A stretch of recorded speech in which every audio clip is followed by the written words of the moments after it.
Hola, ¿cómo están? Bienvenidos una vez más a Práctica Test. Soy Mauricio y aquí estamos de nuevo con nuestro libro del nuevo conductor profesional. Seguimos en el capítulo 2, que es muy extenso, generalidades de seguridad vial, específicamente en la parte técnica, mecánica del vehículo. Página 55, ya vamos, ¿ok? Y comenzamos de inmediato. Ya la página que tenemos aquí presente en la pantalla dice Sistema de sobrealimentación turbo e intercooler. Entonces vamos explicando lo que se trata de esto, seguimos dentro del motor, ¿cierto? Y su funcionamiento, sistema de alimentación principalmente. ¿Ok?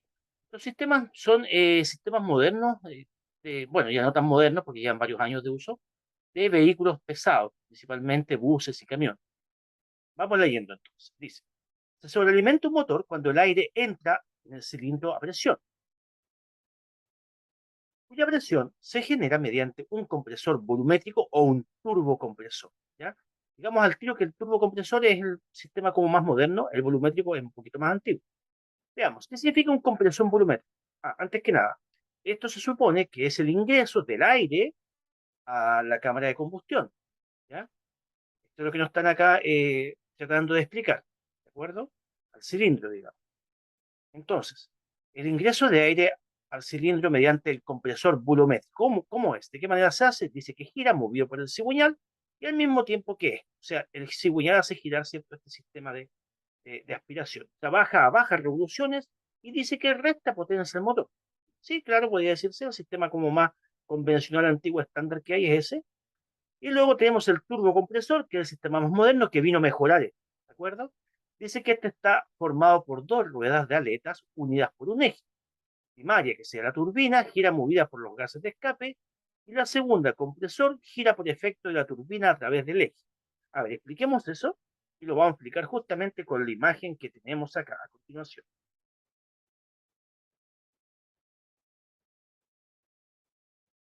Ahí vemos entonces.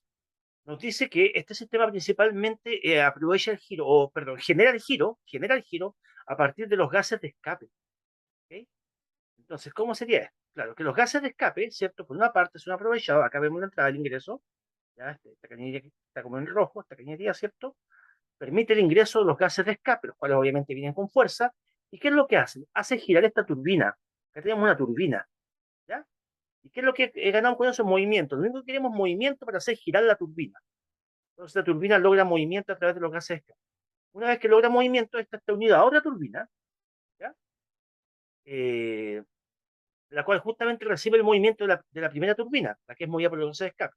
Esta segunda turbina también gira. Esta es la que hace todo el trabajo. La segunda turbina es que hace el trabajo de girar, ¿cierto? Y absorber aire frío. ¿Ya? Aire frío para el ingreso a los cilindros. ¿De acuerdo? El aire caliente en este caso no nos sirve. Enseguida vamos a explicar por qué. Es por un tema más que nada de potencia. Recordemos que el aire caliente pesa menos, tiene menos volumen, ¿cierto? Es más liviano que el aire frío. Por ende, el aire frío otorga más potencia en el cilindro en este caso. Ese es el famoso sistema intercooler que se llama. ¿De acuerdo? ¿Cierto? Entrada, interior, cooler, frío. Cool, ¿ya?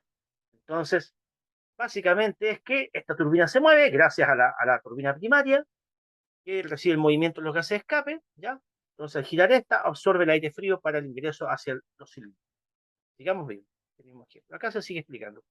Ventajas del turbocompresor, ventajas de este sistema que acabamos de explicar. Aporta mayor potencia y par que otros sistemas. Enseguida vamos a explicar lo que significa par, pero es un tema de potencia más que nada. ¿Ya? Lo que es par. Par es más que nada la fuerza del giro del cigüeñal. Dice el segundo punto, tiene menor tamaño, como desventaja requiere cuidados por parte del conductor. Sí, un sistema, bueno, diría la gran mayoría de los vehículos, minibuses, buses, ¿cierto? Eh, También vehículos menores, traen este sistema de turbo que es muy bueno, como un repotenciador, por así decirlo, pero requiere mayores cuidados del conductor. Al apagarlo, en el tema de la lubricación hay que tener cuidado también, ya al encender incluso el motor también, hay que tener cuidado. Dice en el cuadrito, el turbo envía una mayor cantidad de aire a los cilindros para aumentar su potencia. Claro, en el fondo eso. Sistema potenciador del motor. Cuidado del turbocompresor, y ahí vemos en la imagen un turbocompresor. O sea, lo que están viendo ustedes en la fotografía es este mismo, que está aquí en formato de dibujo. ¿Ya? Lo acabamos de explicar. Dice, cuidado del turbocompresor. El turbocompresor trabaja a muchas revoluciones, así gira muy rápido. ¿No? los más modernos sobre todo, y se lubrica y refrigera mediante el aceite del propio motor. O sea, el mismo aceite del motor ayuda a lubricar, ¿cierto? Este mecanismo que está en giro. Por esta razón, para evitar averías y alargar su vida útil, se deben seguir estas recomendaciones. Veamos. Estos justamente suelen fallar por malos cuidados, malas prácticas, precisamente del conductor más que nada. Ahí es que suele fallar este mecanismo. Dice, al arrancar, en épocas de bajas temperaturas, ¿cierto? Rodar un poco, recorrido el acelerador para que el turbo no trabaje hasta que el motor se caliente y llegue bien el aceite. ¿Ya? ¿Qué dice eso? Rodar un poco el recorrido del acelerador para que el turbo no trabaje, ¿ya? Que el motor se caliente y llegue bien el aceite. Ya, ok. Lo que quiere decir simplemente es darle un tiempo de que él esté trabajando el motor solo, sin forzarlo, sin aceleración, ¿ya? Si bien es cierto, hoy en día todos los vehículos modernos, al punto de arrancarlo, ya están en condiciones casi inmediatas de trabajar, gracias a la inyección electrónica, pero en los vehículos petroleros con turbo hay que esperar un momento. ¿Para qué? Para asegurar la buena lubricación, ¿ya? Que llegue bien el aceite, como dice. Segundo punto, segundo cuidado, dice. Antes de parar el motor, cuando vamos a apagar, rodar un poco el recorrido del pedal, los 3 minutos, ¿cierto? O sí, no es posible dejar ese tiempo el motor en ralentí, ¿ya? A ver, ¿qué quiere decir eso? Que cuando usted termine de conducir, no llegue y apague el motor inmediatamente, sino que dejar el vehículo trabajando un rato, unos 3 minutos se recomienda, antes de apagar el motor, ya dejarlo un poco funcionando en ralentí. Hay muchos vehículos que hoy día traen el turbo timer, que es un sistema muy bueno para cuidar justamente el turbo, en el cual usted apaga el motor y este no se apaga hasta que el turbo deje de girar, deje de trabajar, ¿ya? Porque esta medida que baja las revoluciones, empieza a ralentizar su recorrido, ¿ok? Por lo cual es menos necesaria la lubricación que realiza normalmente cuando está en trabajo pleno. ¿Ok? Ya. No acelerar antes de parar el motor ni al arrancar. Muy bien, importante eso. Ya sin aceleración, ¿cierto? Cuando usted arranque el motor, no debería acelerarlo cuando lo va a parar tampoco, como dice, y dejar un rato relantir. Fue lo mismo que explicamos los dos primeros puntos, ¿ya? Para darle tiempo de que este mecanismo empiece a disminuir sus revoluciones solo, ¿ya? Para finalmente apagar el motor, para que no quede trabajando después sin aceite, porque este sigue dando vueltas, dado el impulso que le dan los gases de escape. Vemos eso. Atender las indicaciones del fabricante en las que los periodos de cambio de aceite y características del mismo se refiere. Bueno, ahí manual de usuario, ¿cierto? Cuando correspondan los cambios de aceite.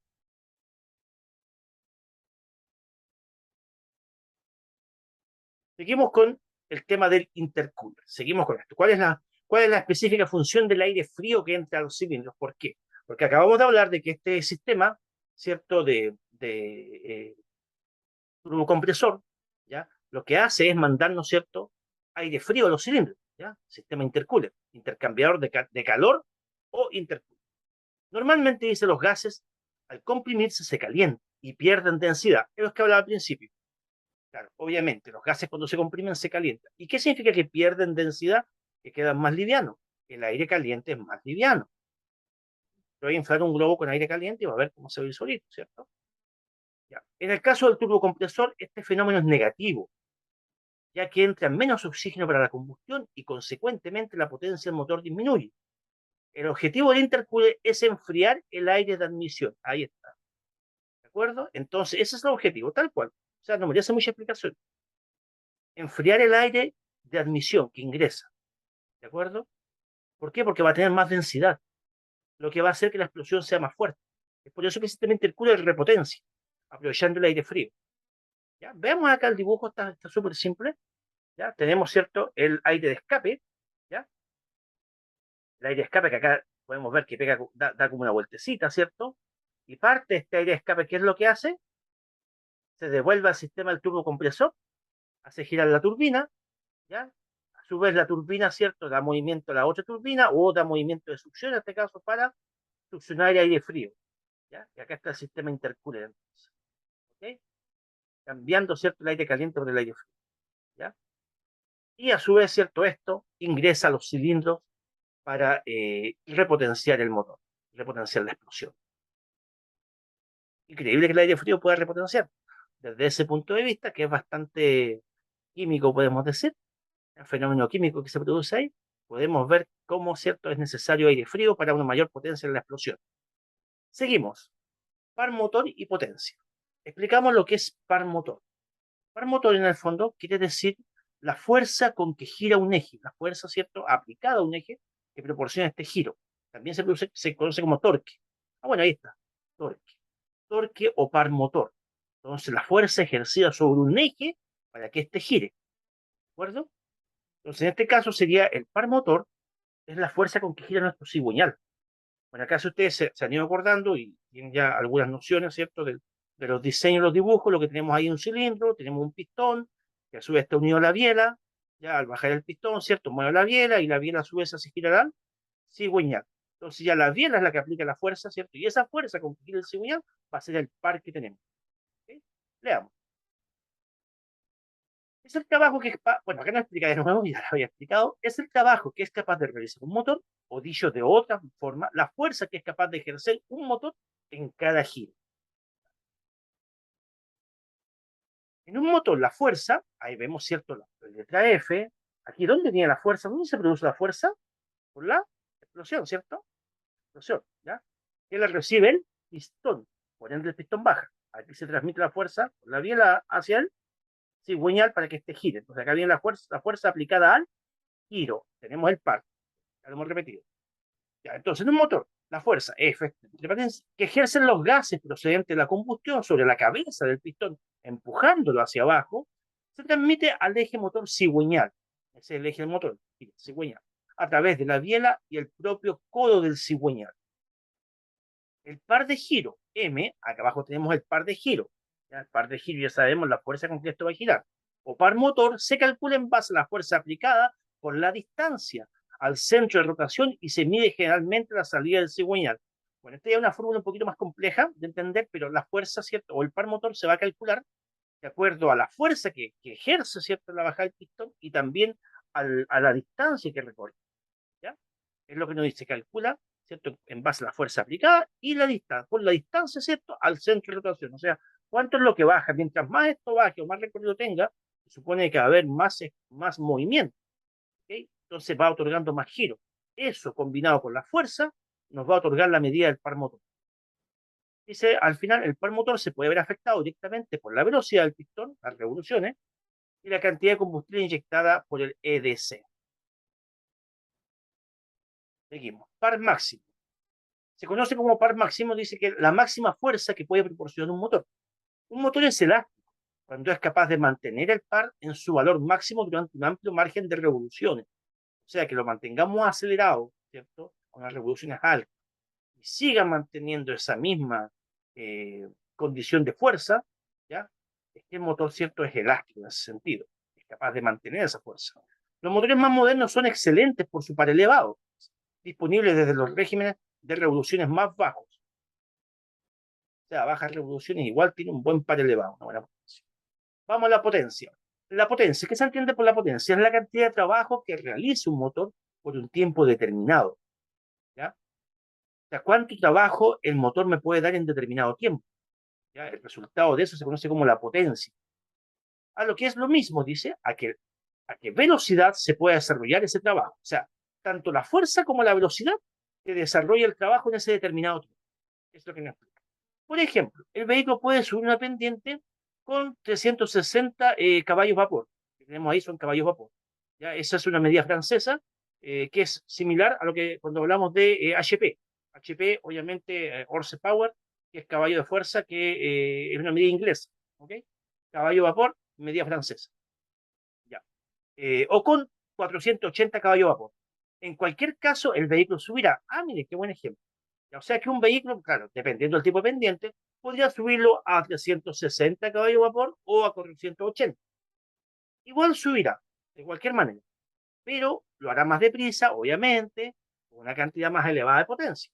¿Ya? 180 lo va a hacer más deprisa, obviamente. La potencia se viene determinada por las revoluciones del motor y la fuerza par, que se genera en cada momento. La potencia máxima se consigue con las revoluciones más muy altas. Claro, obviamente que sí, va a haber más potencia, mayor aceleración, a mayor cantidad de revoluciones, también hay mayor consumo, mayor desgaste y todo eso. Finalmente dice, una parte importante de la energía del motor se pierde y no llega finalmente a la rueda. ya sea que se pierde por rozamiento el motor y la transmisión, dice que se puede perder hasta un 80%, increíble. De esa fuerza de par motor que producimos y esa potencia, se pierde hasta un 80%, o sea, lo que llega finalmente a las ruedas para que se desplace el vehículo es aproximadamente un 20%.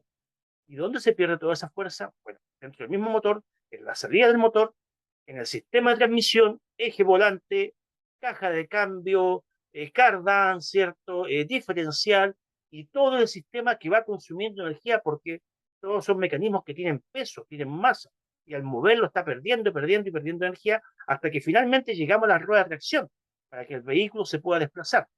Entonces, en ese transcurso de que salió la potencia del motor hasta llegar al eje, se pierde un 80% de toda la potencia que produce el motor. Increíble, de toda la energía que produce el motor. Buen dato. Seguimos. Vamos a mantenimiento. Es importante utilizar el petróleo diésel adecuado, teniendo en cuenta que existen también específicos para la calefacción de viviendas, para máquinas industriales, ¿cierto? Y no son aptos para el uso de los motores. Ya, ok, ¿qué nos quieren decir? Que hay diferentes calidades de diésel, ya de combustible, principalmente, como está hablando ahí de algunas máquinas industriales, calderas, por ejemplo, de calefacción, no es el mismo diésel adecuado para un motor. Entonces, hay que tratar de ocupar lo que corresponde. Dice que al circular por lugares donde las temperaturas sean muy bajas, se utiliza el combustible específico para bajas temperaturas. Ok, hay aditivos justamente, si vivimos en una zona austral demasiado extremadamente baja, ¿cierto? Y vamos a trabajar con un camión ahí. Esto pasa mucho con los que cruzan la cordillera, ¿cierto? Camioneros internacionales. Deben tratar de aplicar aditivos, ¿cierto? Sus combustibles. ¿Ya? Siempre recordar que el petróleo, el diésel, tiende a acumular más agua que la gasolina. ¿Ya? Y ese obviamente que es una desventaja. Dice, por un óptimo funcionamiento del sistema son necesarias las siguientes comprobaciones. Vea, comprobaciones que debe hacer el conductor. Filtro de aire. Se sustituye periódicamente según las indicaciones del fabricante y se limpia especialmente en verano. Con el filtro sucio, el motor aspira menos oxígeno y es necesario pisar más el acelerador para mantener la potencia, aumentando el consumo y la contaminación. Claro, obviamente filtros tapados, está claro, sobre todo en verano, por la gran cantidad de polvo en suspensión, polución, qué sé yo, se van tapando más rápido. Y va a forzar más el motor porque usted debe acelerar más aún para alcanzar la aspiración del aire que necesita el motor. No va para su combustión, ¿cierto? Filtrado del petróleo diésel. Los motores diésel actuales son sofisticados y precisos, por lo que el filtrado es muy importante. Se debe sustituir el filtro, estamos hablando de filtro de petróleo acá, por uno de iguales características siguiendo las indicaciones del fabricante. Claro, ser bastante entonces estricto con los cambios de filtro. Eso es muy importante, estimados, por favor, ténganlo claro. Un vehículo diésel y sobre todo un vehículo de gran envergadura, una máquina de trabajo como es un camión, ¿cierto? Un bus, ¿ya? Requiere que los mantenimientos sean muy, pero muy estrictos, muy sagrados. O sea, cuando cumple, cumple. No estiremos los mantenimientos, porque son máquinas que trabajan eh, con otra exigencia, con otro tipo de exigencia. Aunque podemos decir que los materiales que están también conformando estos motores ya son materiales de alta calidad, pero igual necesitan más cuidados, como lo vimos al principio. ¿Ya? Entonces acá de pronto no podemos hacer el lujo o darnos el gusto como lo podemos hacer un auto particular. Estas son máquinas, son vehículos que trabajan con peso, que trabajan con exigencia.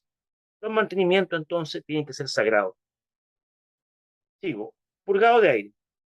La existencia de aire en este circuito provoca falla en el funcionamiento del motor. Cuando hablamos de purgado es quitar el aire. ¿Ya? Gran parte de los motores diésel traen una bombita donde el mismo conductor manualmente puede eliminar el aire del sistema de diésel, del sistema de petróleo, de combustible, que puede acumular burbujas de aire. Seguimos leyendo. Lo que está provisto, claro, por lo que está provisto de un purgador para permitir eliminar el aire de las canalizaciones, de las cañerías, ¿cierto? En especial al sustituir los filtros del circuito. Claro, cuando usted cambia los filtros, ¿cierto? Lo más probable es que en ese momento el sistema le succione aire y se produzcan burbujas de aire eh, en los circuitos del petróleo. Entonces, ahí usted, ¿qué es lo que va a sentir? Seguramente va a sentir tirones, incluso que el motor se va a tender a apagar, falta de fuerza. Imagínense con carga, esto sería bastante complejo. Dice, también puede entrar aire al intentar arrancar el vehículo con el depósito de carburante vacío. también estanque medio vacío o ya le queda muy poquito petróleo, es muy probable que el sistema le succione aire y va a andar con muchos problemas. Eliminación de agua, lo que hablaba recién, ¿cierto? Se suele generar agua ya en los estanques, sobre todo en los sistemas de canalización también del petróleo. Dice, el agua del petróleo diésel provoca anomalías en el funcionamiento del motor, incluso su detención, y puede oxidar los componentes del circuito de alimentación y provocar vapor de agua en la cámara de combustión. Se debe purgar regularmente. Bueno, igual, la gran mayoría de los vehículos diésel tienen purgadores manuales. Incluso usted puede ver, porque generalmente tienen un vidrio y uno ve ahí si está lleno de petróleo. Bueno, generalmente, ¿cierto? Se nota la separación y el color entre el agua y el petróleo. Y usted en ese mismo purgador va a ver si tiene agua o no. Es muy simple, es muy fácil de hacerlo en la práctica, obviamente, no hay ninguna foto acá. Y ahí usted puede, con este purgador, eliminar el agua que va a pasar a los filtros. ¿Ya? Generalmente está en el filtro primario, ¿ya? En el filtro básico, el filtro, antes que llegue al filtro principal.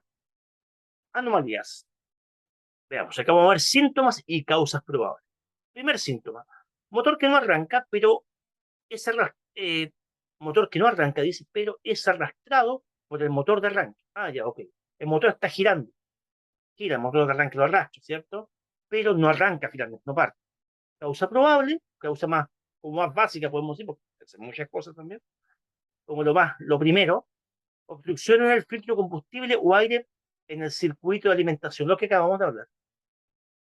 Filtro tapado, ¿cierto? Filtro de combustible tapado o aire en el sistema.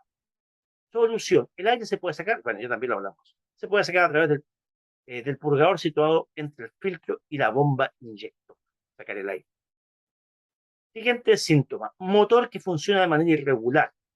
¿Ya? O sea que el motor está disparejo, ¿cierto? Se siente al tiro, se va a dar cuenta. ¿Cuál es la causa más probable? Obstrucción en el filtro de combustible o aire en el circuito de alimentación. Prácticamente la misma falla anterior, ¿ya? Solución. Se puede sacar a través del purgador nuevamente situado en el filtro y la bomba inyector.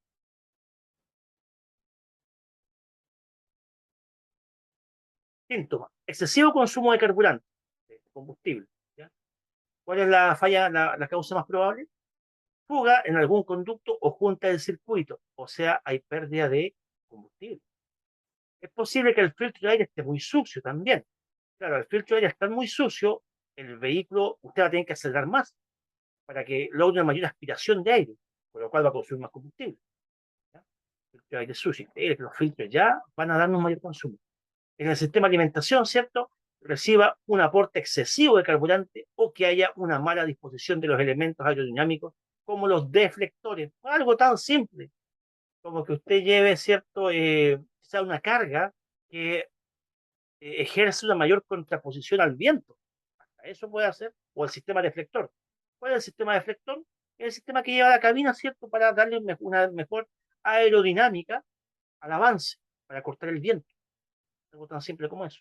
¿Ya? Hoy día los camiones generalmente traen de fábrica un deflector. Si no lo tuviera, ¿cierto? Un camión que es más recto, más frontal, o cualquier vehículo más frontal, va a tener mayor contraavance hacia el viento. Y con viento de frente, viento frontal, peor todavía. Un aporte excesivo de carburante que no llega a quemarse totalmente provoca la salida por el tubo de escape de humo muy oscuro, casi color negro. ¡Wow! Entonces usted se va a dar cuenta que hay demasiado carburante, demasiado combustible que se está quemando. ¿Ah? O perdón, que no llega a quemarse totalmente. Demasiado combustible que no alcanza. Hay una combustión incompleta, lo que se llama en los motores diésel. Hay una combustión incompleta. Y esto usted lo puede evidenciar porque el humo del escape es demasiado oscuro, casi negro.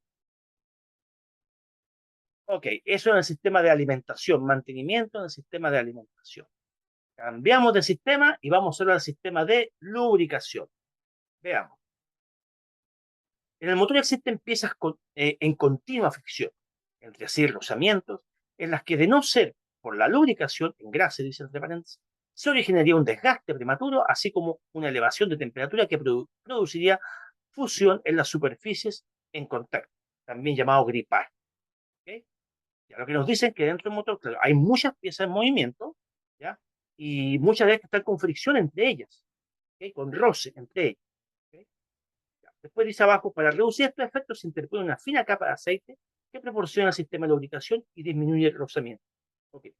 ¿Cuál es la función del aceite en el fondo? ¿Para qué me sirve el aceite? ¿Ya? Para evitar justamente la fricción. Va a haber una capa, siempre va a haber una película de aceite sobre las piezas móviles que la van a estar protegiendo y en definitiva van a evitar el roce directo. Eso en el fondo.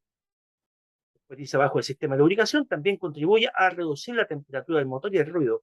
O sea que aparte de lubricar y proteger las piezas del roce directo, también contribuye a la refrigeración de las mismas piezas. O sea, el aceite igual refrigera, ¿eh? Y también disminuye obviamente el ruido por roce. Es obvio. Seguimos, funcionamiento. ¿Cómo funciona el sistema de lubricación?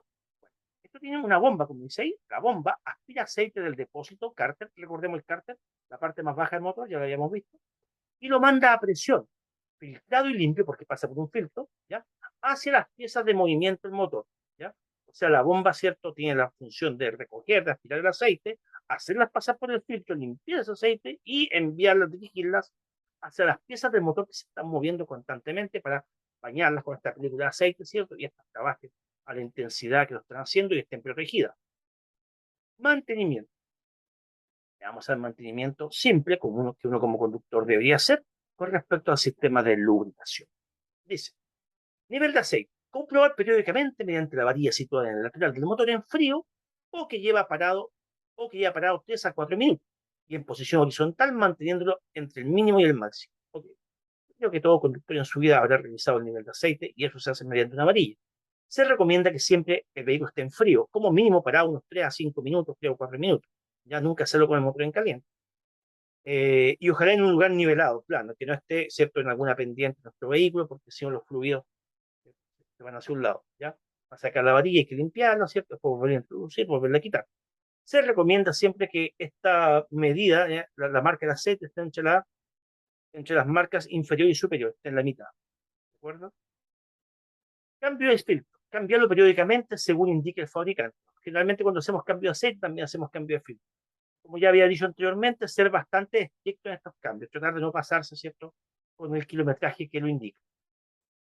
Último punto, dice cambio de aceite para asegurar una correcta lubricación, se debe sustituir periódicamente siguiendo las indicaciones del fabricante, considerando el peso de la carga y el tipo de vía por el que transite. O sea, usted tiene que saber si de pronto su vehículo tiene un trabajo muy intenso, quizás estos cambios deban ser más frecuentes, lo cual, o a cambio de un vehículo que quizás su trabajo es un poquito más liviano, ¿ya? O sea, si usted trabaja, ¿cierto?, con un camión en faenas, en demasiadas pendientes, donde fuerza mucho el motor, trabaja con mucha carga todo el día, ¿cierto?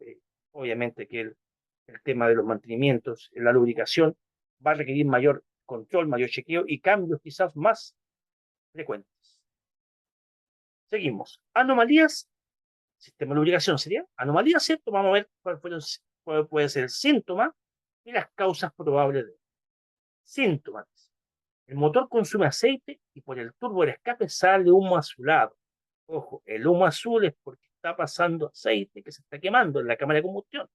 Causa probable, dice, desgaste de los cilindros, anillos del pistón o guías de válvula. Claro, están entrando partículas, o incluso más que partículas de aceite, a la cámara de combustión.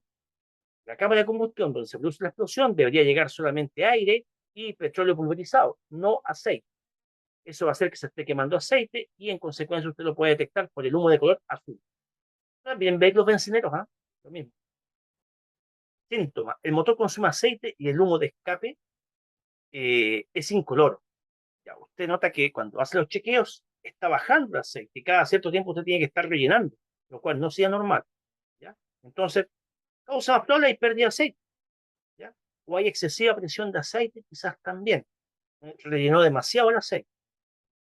Causas más probables motores ya con desgaste son pérdidas de aceite y usted también los puede evidenciar, ¿cierto? Por que el motor se mancha aceite por los costados, por los laterales, o finalmente cae aceite, usted deja su vehículo estacionado después de haberlo ocupado, ¿cierto? Y va a encontrar después las manchas de aceite en el pavimento, en el suelo. Síntoma, manómetro marca cero, el manómetro, el marcador de presión de aceite. ¿Cuál puede ser la causa probable? Falta de aceite, avería en la bomba o manómetro en mal estado o filtro obstruido. Puede ser en varias causas. Una, déficit de aceite, por algún motivo, perdió aceite por el motivo anterior, puede ser. La bomba no está funcionando, la bomba de aceite. Esta es una falla grave, cuidado, una avería bastante grave. O el manómetro puede ser que el que marca, ¿cierto? La presión del aceite, ese no está funcionando. O que quizás el filtro de aceite está tapado, igual está prohibido, ¿ya? Y no está mandando lubricación a las piezas necesarias. Ahí también tendríamos una avería grave para el motor. Enseguida vamos a hablar más de eso. Síntomas. El indicador luminoso, que generalmente tiene forma de aceitera, ¿cierto? De color rojo. Todas las luces de testigo que indican averías o fallas son generalmente de color rojo. Se dice, el indicador luminoso de falta de presión no se apaga después de arrancar. El motor y sigue encendida la luz indicadora del aceite en el tablero. ¿Ya? O también puede ser que si no se enciende al poner contacto es que el indicador está averiado. O sea, usted al abrir contacto, solamente no arrancar el motor, se ilumina la luz del tablero. ¿Cierto? Se iluminan casi todas estas luces de testigo, incluida la de aceite. Una vez que usted arrancó el motor, deberían apagarse. ¿Ya? ¿Qué pasa si esta no se ilumina cuando usted abre contacto y después cuando arrancó el motor se ilumina? ¿Qué es lo que puede ocurrir? Falta de aceite o luz de control averiada. El peor de las fallas sería una falta de aceite. Si sería luz de control averiada, no sería algo tan grave, simplemente puede ser hasta un fusible. ¿Ya? En este caso, ¿cierto? Debería haber un eléctrico solamente. Pero si ya tenemos un problema de presión de aceite, de bomba de aceite, de pérdidas graves de aceite, ya estamos hablando de una avería bastante mayor y compleja. Última. El indicador de presión de aceite solo se apaga cuando el motor aumenta revoluciones. O sea, está encendido casi permanentemente, pero cuando usted lo acelera, ahí se apaga. Ahí tenemos un problema de presión a bajas revoluciones. Lo más probable es que sea la bomba. Ahí la bomba es la que nos está fallando porque la bomba no está mandando la presión necesaria para hacer circular el aceite. Al acelerar lo que sea la bomba, empieza a trabajar. Al final nos dice si el indicador de control de aceite no se apaga o se enciende durante la marcha, parar inmediatamente el motor. No hay, eso significa que no hay suficiente presión y existe peligro de avería grave, lo que acabo de decir. Siempre las averías o las fallas de presión de aceite son bastante graves para el motor porque esto involucra de que si llegara a haber una avería real dentro del motor, va a ser costosísima, ¿ya? Va a ser muy cara, va a ser muy costosa para su bolsillo, las reparaciones internas de motor. Y si es por falta de lubricación, olvídense. Piezas vitales dentro del motor se pueden terminar dañando en muy corto tiempo. Esto es por la potencia que obviamente trabaja el motor. Dentro del motor, recordemos que hay un trabajo muy intenso. Seguimos. Pasamos al siguiente sistema de refrigeración, y este es el último que vamos a ver. ¿Recordar? Sí, alcanzamos a ver el sistema de refrigeración y explicarlo. Muy bien. Refrigeración, la palabra refrigeración ya lo asociamos con enfriar algo, ¿cierto? O quizás más que enfriar sería aminorar la temperatura o mantener cierta temperatura de trabajo. Dice, dentro del motor se producen temperaturas del orden de los 2000 grados Celsius. ¡Wow! Muy elevado, 2000 grados Celsius. Pudiendo llegar a producir gripajes entre sus piezas. El sistema mantiene el motor en su temperatura óptima de funcionamiento, que es aproximadamente a 95 grados Celsius. Esa es la función de este sistema de refrigeración, mantener el motor trabajando aproximadamente a esa temperatura. Los tipos de refrigeración empleados son por aire. El aire refrigera directamente el motor. Esta no es muy común, esta es como bastante escasa, ya casi no hay muchos vehículos de ese tipo. ¿Ya? Y la segunda, por el líquido refrigerante, es la más utilizada, claro, en todos los vehículos. Se hace pasar el líquido refrigerante alrededor de los cilindros, bajando la temperatura. Después se enfría en el radiador para volver al motor. No se utiliza agua sola. Se añaden productos que limpian el circuito por dentro e impiden que se congele, anticongelante. Ok, vamos a explicar todo eso. Un sistema bastante entretenido de hablarlo igual y bastante simple de comprender. Vamos a tratar de explicarlo para que usted lo entienda bien. ¿Cómo es el sistema de refrigeración? Cuenta de varias partes, ¿sí? Por hacerlo un poquito simple, cuenta del radiador, ¿cierto? Acá lo alcanzamos a ver. Voy a mover el cursor a través de él, ¿ya? El radiador. Cuenta de las mangueras, ¿cierto? Que conducen el refrigerante, ¿ya? Los canales que están en el bloque del motor por donde circula el refrigerante, ¿ok? La bomba de agua que impulsa el refrigerante por estos canales, ¿ya? El termostato, que es una especie de llave de paso que permite que salga cuando este refrigerante ya alcanza una temperatura muy elevada, permite que salga, la manguera de retorno y la vuelta al radiador nuevamente. Ese básicamente es el circuito del agua. Me faltó una pieza importante, obviamente, acá, al lado, ya que esta es adicional. ¿Ya? Antiguamente los vehículos no tenían esto, que es el vaso de expansión, ¿ya? O depósito de recuperación, que también se llama, aquí no tengo el cursor, que todo el mundo lo conoce como depósito de agua. Podemos decir que lo que sobra, lo que rebalsa del radiador, llega para acá, y esto sirve más que nada por un tema de inspección, de chequeo de medida, ¿ya? El vaso de recuperación. ¿Ok? Vamos explicando. Ahora voy a leerlo. Lo expliqué primero con mis palabras. Ahora voy a ir leyendo, ¿cierto? Cada uno de los términos que están acá y lo vamos a ir asociando con lo que yo acabo de decir para que ustedes vayan haciendo la relación en esto, ¿ya? Hacemos por abajo, por lo más importante. A ver, ya. Acá tenemos todo esto del radiador, no dice, empezamos por acá.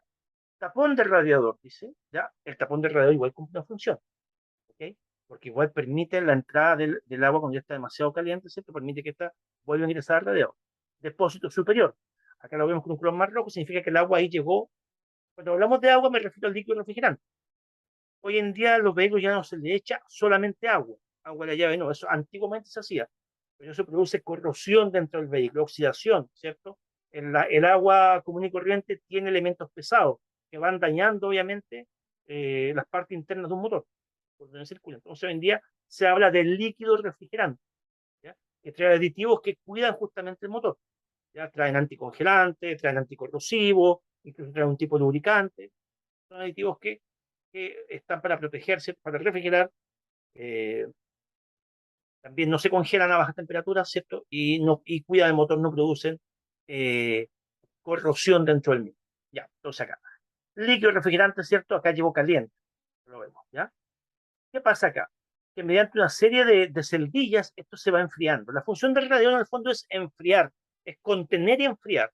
Eso podemos decir que es la función de nuestro radiador, contener la mayor cantidad de líquido ahí que puede haber en él y enfriarlo al mismo tiempo. ¿Ya? ¿Cómo lo enfría? Gracias a un electroventilador, que acá lo vemos, que igual forma parte del circuito de refrigeración. ¿Ya? Electroventilador, que es movido por la misma bomba de agua que aspira el líquido refrigerante, ¿cierto? Que lo hace circular. ¿Ok? Electroventilador, ¿ya? Ayuda a enfriar. Y también este refrigerante es enfriado por el aire que viene desde el exterior y pasa por la mascarilla frontal que deben tener todos los vehículos. ¿Ya? Perfecto. Una vez que se enfría, ¿ya? ¿Qué pasa cuando se enfría? La bomba de agua que está girando, cuando el motor está funcionando, esta bomba está girando, ¿ya? Succiona el agua fría y lo manda a ciertos estos canales conocidos como cámaras de agua, ¿okay? Que rodean a los cilindros. Son como una especie de canales, de túneles, por así decirlo, que van por las paredes, por el bloque del motor. ¿De acuerdo? Entonces aquí se enfría. ¿Para qué? Para que cumpla la función, obviamente, de mantener la temperatura aproximadamente unos 95 grados Celsius, que es la temperatura de trabajo. ¿De acuerdo? Ya. Entonces ahí está cumpliendo esa función. Cuando ya esto está un buen rato trabajando, ¿qué ocurre? La temperatura empieza a subir, a aumentar. ¿Ya? A su vez el agua, igual por la presión que hace, empieza a subir. ¿Ya? El agua caliente, ¿cierto? Igual tiende a subir más. Bueno, digo agua, pero es líquido refrigerante. ¿Okay? Tiende a subir más, ¿cierto? Sube, sube, sube. Y acá tenemos una llave de paso, conocida como termostato. Está acondicionada para abrirse justamente a una determinada temperatura, que puede ser pasado los 90 grados. Está acondicionada para que esa temperatura se abra, expande, ¿cierto? Tiene un sistema de resorte muy parecido a la tapa del radiador, muy parecido. Entonces, ¿qué pasa al abrirse? Permite que esta agua que ya está demasiado caliente, porque ya trabajó, ya cumplió su función, salga de las cámaras y se devuelva al radiador para volver a enfriarse nuevamente. Y así sucesivamente es el circuito de agua. ¿De acuerdo? Lo que rebalsa de esto va para nuestro vaso de expansión, más conocido como depósito de agua, donde usted como conductor puede chequear, ver, ¿cierto? Si hay que agregar, ¿ya? Entonces ese es el famoso depósito de agua, ya que debería estar generalmente entre la raya superior e inferior, es lo que se recomienda, ¿de acuerdo? Si usted va a chequear el sistema de refrigeración, basta con chequear acá en el vaso de expansión, pero si usted quiere hacer un chequeo más exhaustivo, también podría eventualmente sacar la tapa del radiador, pero ahí tengamos mucho cuidado. Usted nunca puede abrir el radiador con el motor en caliente.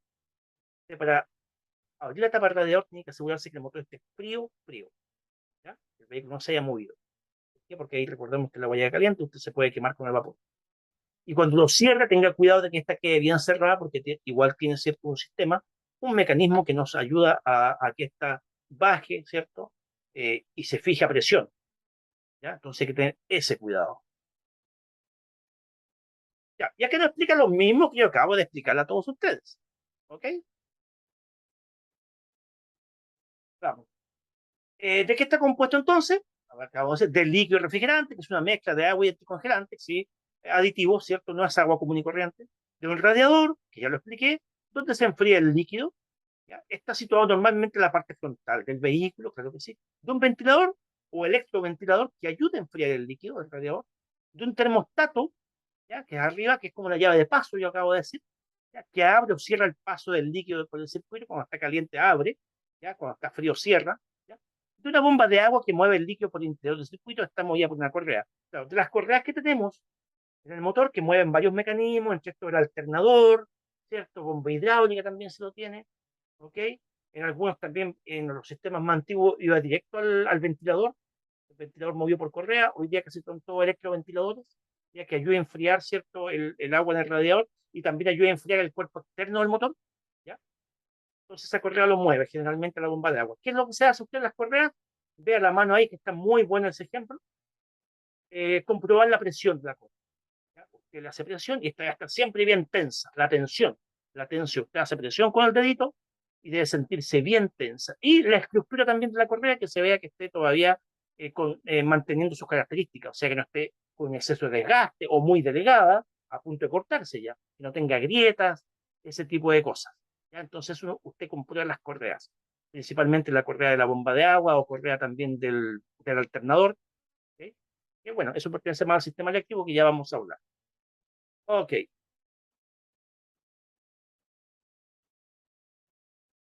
y finalmente nos vamos al mantenimiento de este sistema, que es bastante simple igual. Vamos leyendo mantenimiento del sistema de refrigeración. Dice, comprobación del nivel del líquido refrigerante con el motor en frío. En el vaso de expansión del radiador ha de mantenerse entre el máximo y el mínimo. Ya lo comenté recién. Comprobación, segundo punto. Comprobación del estado de la correa, acabo de explicar. Si patina, se rompe o se afloja, no se moverá la bomba y fallará la refrigeración. Habrá sobrecalentamiento del motor. Tercero, sustitución del líquido refrigerante en todo el circuito con líquido refrigerante compuesto según instrucciones del fabricante. En invierno, según sea la temperatura, debe tenerse en cuenta el grado de congelación para elegir el producto adecuado. Claro, en invierno, si usted va a trabajar en lugares extremos, como dijimos delante, cordilleras, ciertos lugares con muy bajas temperaturas, debe aplicarse incluso un anticongelante adicional para evitar que este líquido se congele en las cañerías o en el bloque del motor. Anomalías que puede presentar este sistema. Anomalía principal, sobrecalentamiento del motor, lo cual acá tenemos una anomalía grave, ¿de acuerdo? Causas probables pueden ser falta de líquido refrigerante porque una pérdida, en algún lado hay una manguera rota, agrietada, cortada, obstrucción del circuito, se tapó el circuito, se pegó el termostato, la manguera se ocupó porque quizás tenía muy poco refrigerante y se formó quizás algún vacío de aire, termostato defectuoso, ya lo dije, ventilador o su correa en mal estado, la correa a cortarse o correa suelta, ¿ya? Otro síntoma, ruido al arrancar en frío. Está haciendo un ruido al arrancar en frío. ¿Qué pasa? Repara la correa de la bomba. Está patinando, ¿cierto? La correa en frío. Otro síntoma. Dice, ¿es preciso añadir a menudo líquido refrigerante? No. Esto no debería ser necesario porque el líquido refrigerante, si está todo ok, el sistema funcionando, prácticamente no pierde. Es muy poco lo que por evaporación quizás se pueda ir. Es muy, es muy raro que esté constantemente bajando el nivel de refrigerante. Si usted tiene que añadir constantemente, es porque tiene fugas en el refrigerante. ¿Ya? Las mangueras que generalmente comunican el bloque del motor con el radiador son de goma. Con los años se van cortando donde están justamente las brazaderas. Entonces, poner ojo ahí, porque cuando hay pérdidas del refrigerante, tampoco se notan porque estando el motor en caliente, esto se evapora enseguida. Pero lo bueno es que este líquido refrigerante generalmente viene con un color, que el más común es el verde. Se conoce como agua verde. Entonces quedan las manchas ahí. También puede ser de color rojo. Por último, dice, en caso de sobrecalentamiento, se debe detener el vehículo y solucionar el problema antes de continuar la marcha. Claro, una anomalía o una falla de estas puede ser tan grave como una falla en el sistema de lubricación que acabamos de mencionar. O sea, si usted sigue conduciendo en estas condiciones, con un problema, con falla en el sistema de refrigeración, le puede ocasionar daños muy graves al motor de su vehículo y que pueden terminar siendo muy costosos para usted. Muy bien, estimados. Espero que esto haya sido de su agrado. sea ya como siempre un aporte a su estudio. Quedamos hasta aquí. Ha sido Mauricio para Práctica Test en el libro del nuevo conductor profesional. Nos vemos prontamente. Hasta luego.